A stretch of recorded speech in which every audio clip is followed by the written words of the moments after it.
In this presentation, we'll take a look at part 19 of our partnership comprehensive problem, this time looking in on the Schedule K-1s. Here we are on our Form 1065, and the first page of the 1065 reporting the income for the partnership. Now, this is going to be a flow-through entity, therefore, we're not typically going to be paying the taxes on the federal income tax side on the partnership level, but rather letting this information flow through with the use of the Schedule K-1s to the individual tax returns. So each individual partner will then be taking this, reporting it on their actual Form 1040. For that, we need to take a look at the Schedule K-1s. So we're in the Schedule K-1. Now, if I scroll down to the Schedule K-1 on the left-hand side, we should have the breakout of the profit sharing. So we don't have that here. I'm going to go and input that now. We need to break out the profit sharing. So I'm going to go back to our data input. I'm going to go to the partner percentages, and we have Tim and James. And I believe it was a 30-70 split. Tim at the 30. So I'm going to say this all the way across the board. And then James at 70 across the board. So now let's go back up to the forms. So we're going to go back up to the forms. We're on Tim here. We got the 30 profit loss and the capital. So here's going to be the K1. Now you can go back through you can go through the K1 and kind of figure out how it would tie into basically the first page of the 1065 generally by considering the profit sharing percent and going through this information. You also probably want the instructions, which we'll provide for the Schedule K, as well as those you can find on the IRS website at irs.gov. And that way you can match up any kind of line item that you have questions about to the actual instructions.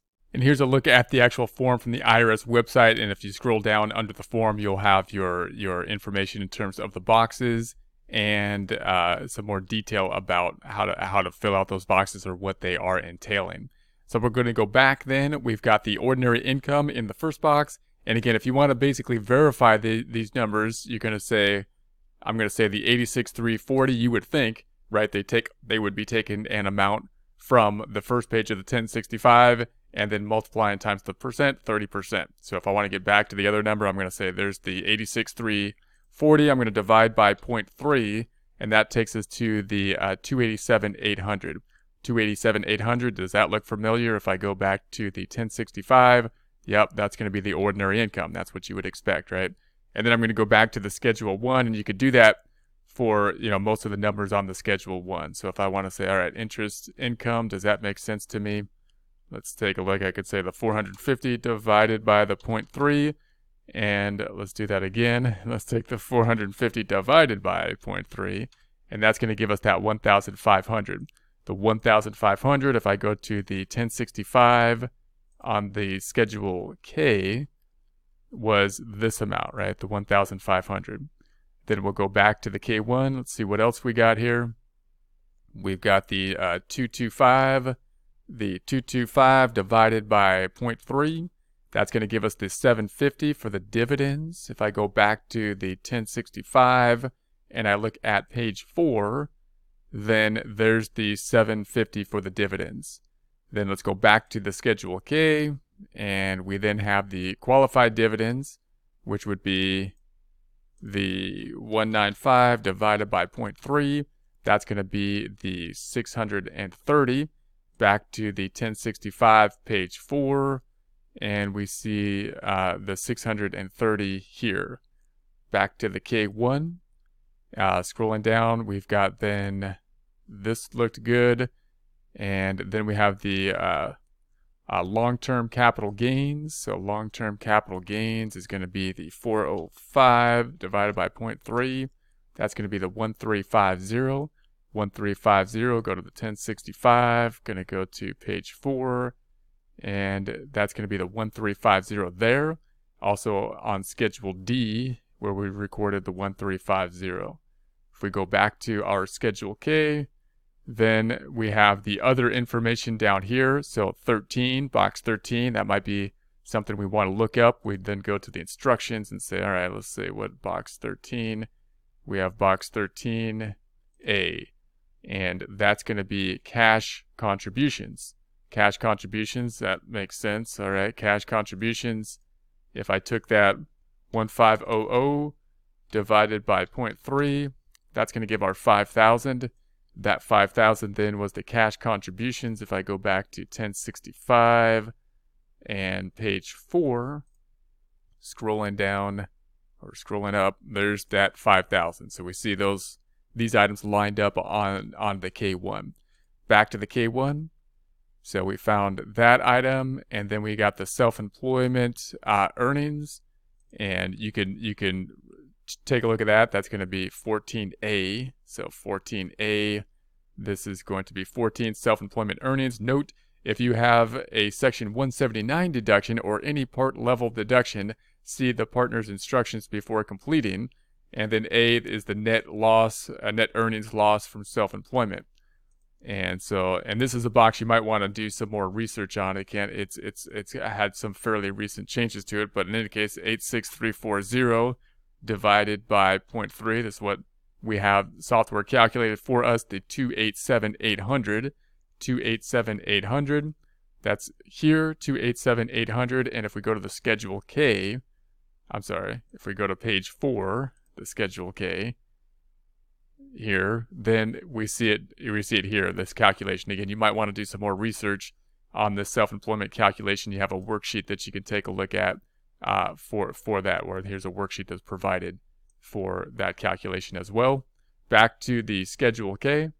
So if we go back to the Schedule K, and we saw that one. If we go back up top, we're looking at the alternative minimum tax. So we have the alternative minimum tax item, 1667 divided by 0.3. That's the 5556. And if we go back to the 1065 page 4, then I believe that's the post 1986 depreciation adjustment here, the 5558.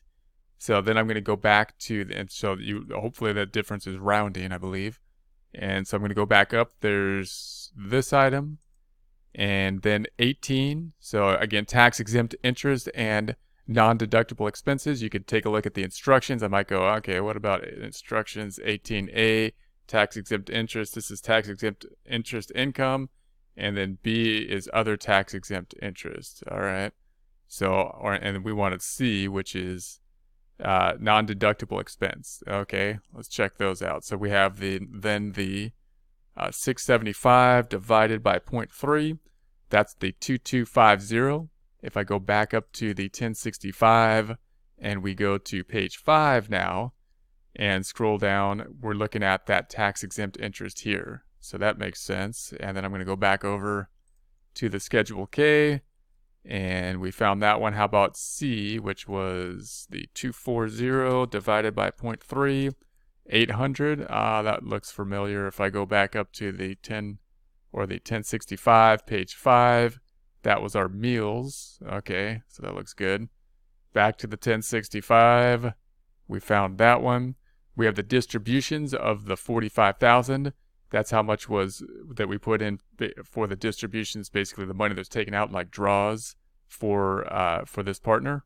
And then we have 20A, which is the other items. 20A is going to be investment income. So 20A, investment income.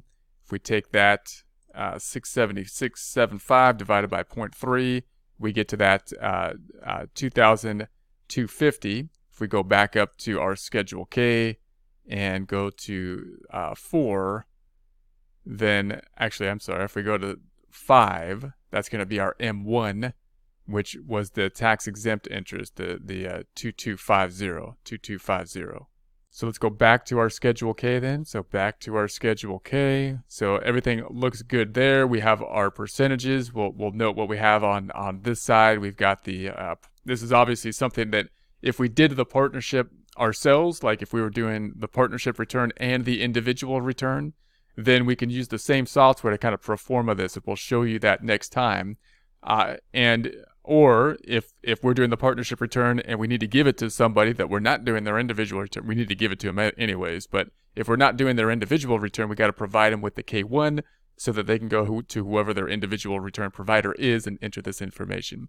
So that would mean they would need the information of the partnership here, partnership address, the partners. So this is the partners information. This is kind of like a W-2, right? We're reporting the income, or a 1099. So then we would be reporting it to the partner as well as to the IRS. So that's where we're telling the partner, hey, here's your K-1. We're sending this information to the IRS with your social security number, telling them that you've earned this money. You should, therefore, or you should anyways, report it on your Form 1040. So then we have the partner's social security number, partner's name and information. We're going to say it's a general partner, domestic partner. What type of entity? It's going to be an individual entity. We got the profit sharing information. And then down below, we have the partner's capital account analysis. So we have the beginning capital account. We've got the current year net income or loss, the 106. And so that 106, of course, if we look at that 106,583 divided by 0.3, we get the 355,276. 355,276. If we go back to the 1065 page 5, the 355,276,278 rounding is the book income. So that's the book income. Back to the Schedule K. So we had the beginning capital. We've got that basically book income, and then we've got the withdrawals, and that's going to give us our ending capital. Ending capital, the 180,883.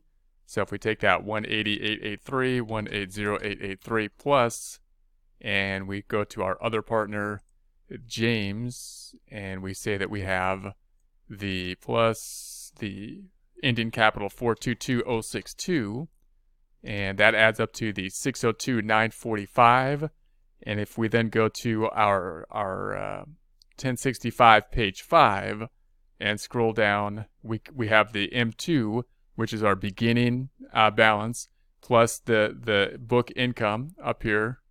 And then we had the distributions, and then the ending number is going to be our 602,945. So you see that reconciliation on the M2 and the Schedule Ks.